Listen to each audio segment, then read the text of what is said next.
اور اطاعت، جو بھی حکم جب آئے پروردگار کا حکم تو پوری وفاداری، بر جسے قرآن نے تعبیر کیا، وفاداری یعنی وفاداری کا ایک جذبہ ہوتا ہے نا، انسان جو بھی کر رہا ہے اس کے ذہن میں ایک چیز ہے کہ اصل میں وہ ہستی ہے جس سے میرا تعلق ہے۔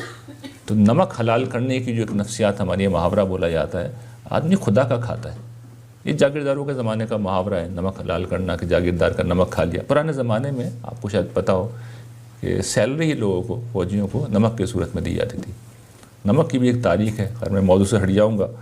اور نہ بیان کرتا کہ یہ محاورہ کہاں سے وجود میں آیا ہے۔ تو اللہ تعالیٰ کے ساتھ وفاداری، نمک حلال کرنا اس کا تو سب کچھ دیا ہوا ہے، رزق اس کا دیا ہوا ہے، تو وہ وفاداری کا جذبہ ہو کہ میرے مالک نے مجھے سب کچھ دے رکھا ہے، اب اس کا حکم آیا ہے تو جس کی میں کھاتا ہوں اس کی بات نہیں مانوں گا۔ یہ اسپرٹ، یہ احساس ہونا چاہیے، یہ قلبی تعلق ہونا چاہیے۔ ان میں سے میں پھر دہرا رہا ہوں، ایک ایک چیز ایسی ہے کہ جس پہ گھنٹوں بات ہو سکتی ہے، اور لیکن آج میں صرف تعارفی گفتگو کر رہا ہوں، اس کے بعد میرا ارادہ یہ کہ ان میں سے ایک ایک چیز کو لے کر پھر میں بہت تفصیل سے اس کو پڑھاؤں گا، کیونکہ میں ان چیزوں کو لکھ چکا ہوں، کوئی لفٹ نہیں کراتا، کوئی اہمیت نہیں دیتا، پڑھا چکا ہوں، کوئی امپورٹنس نہیں دیتا،